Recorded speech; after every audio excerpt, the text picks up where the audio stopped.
know from my generation, there was a coaching style which I call, what do you say it, negative perfectionism.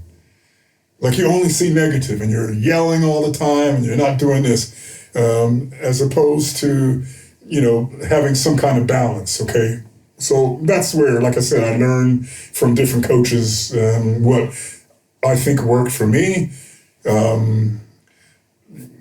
My freshman coach, Digger Phil, I guess I played with a smile. I don't know. I had fun playing. So I was like the guy that he liked to get on. Sometimes a coach has a guy that he gets on.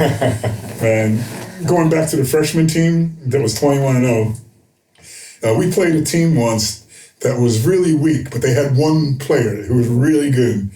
And I drew the defensive assignment, okay? And we're like up 20-0, and I'm locking this guy down.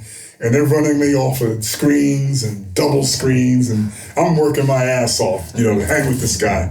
And he's the only guy on that team that's a threat. Finally, he shakes me loose. He rubs me off the screen, and he gets all open look, and he scores. All the way at the other end of the gym, Digger Phelps. Billingsley, get your ass over here. And you had to run over there. You had to run over there like right away. And right in the middle of the game, here comes my name, and get your ass over here. And I run over there. You get your ass over that screen. That's negative perfectionism. Okay, I couldn't say, damn, coach, I've been fighting over screens for the last 5 minutes, man. Give me a break.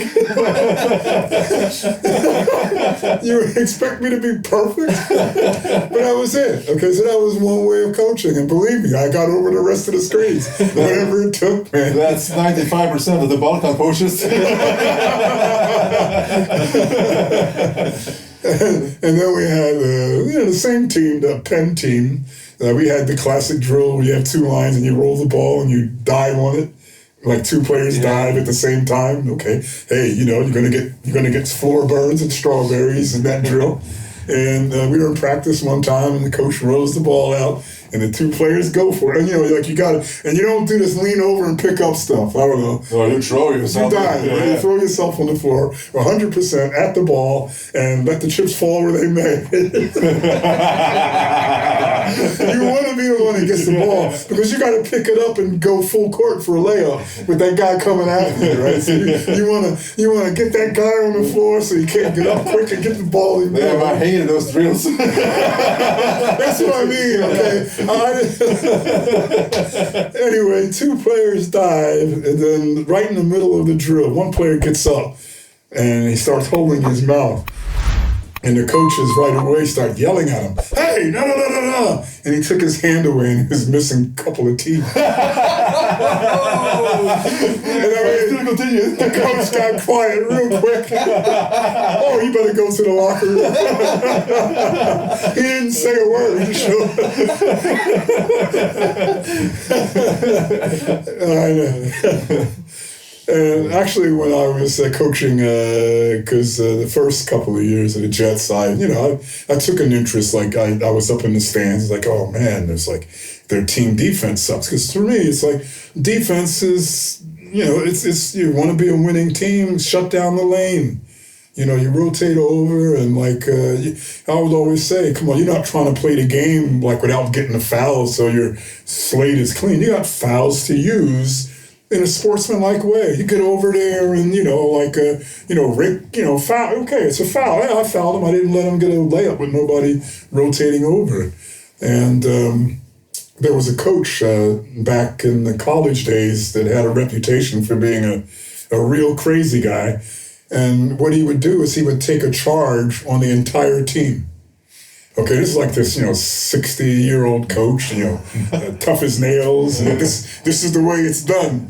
And he would take a charge on the whole team. And the way it would be, the way the drill was run is like you would be there, and like you're off the ball, and the ball would be there, and you just tell the guy with the ball up at the top of the circle to drive down the lane hard, and you get over there and get in front of him, and you take the charge full on the chest, right? And you take it on the entire team. Okay, I mean, so okay, I was like, okay, cool, man. That's like giving a message to the players. It's like, I can do it. This is what I expect of you, okay? And I remember I had the Jets, you know, when they were like not rotating, somebody would drive down the lane. Remember the guy from the Serbian guy, Onyen? Nišić. Yes, great player. He would come down the lane and jump up in the air and float around, and all the defenders are occupied. He'd kick it out, pretty as you please, the wide open shooters. I was like, damn, unless the guy's got wings, he's got to land. You know, like when he comes down the lane and when he elevates, just stand there and take the damn charge. And you take one, and he ain't going to come down the lane occupying like 3 defenders while he's up in the air, like kicking out to open shooters, right? So I did the drill. Antoine Bell, he was with the Nidaros Jets. And I went over to, because I was like a guest coach for one practice, and that's what we were working on, team defense. And I went over to Antoine and said, okay, to the defense, let Antoine blow by you. Antoine, I just want you to run me over. You want me to run you over, coach? Yeah, just run me over full speed. Okay. So then we set up, and then it's like, you know, according to the cue, he took off, you know, and drove past his defender. The defender kind of let him go. I got over in front of him. He just ran me over. And all the players came over to pick me up. I was like, hey, you know, ain't no big deal. However, back to Freya, Peter Bullock, you know, my big power forward. Man, oh, that was the one time he let me have it. On that drill, he lit me up, man. He dropped his shoulder, man. It was like a NFL fullback. He gave me the full charge, and I had to take it too. I had to man up. He hurt me bad, but he came right over and picked me up. He's like, yeah, okay, coach, I'll run you over.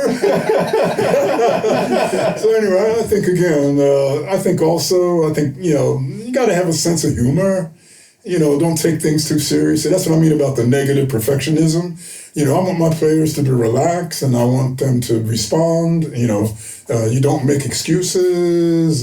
You know, follow the game plan and work together, you know. I mean, and I think that's what I appreciated as a player, and that's hopefully what I depart to the players that I coach. Yeah.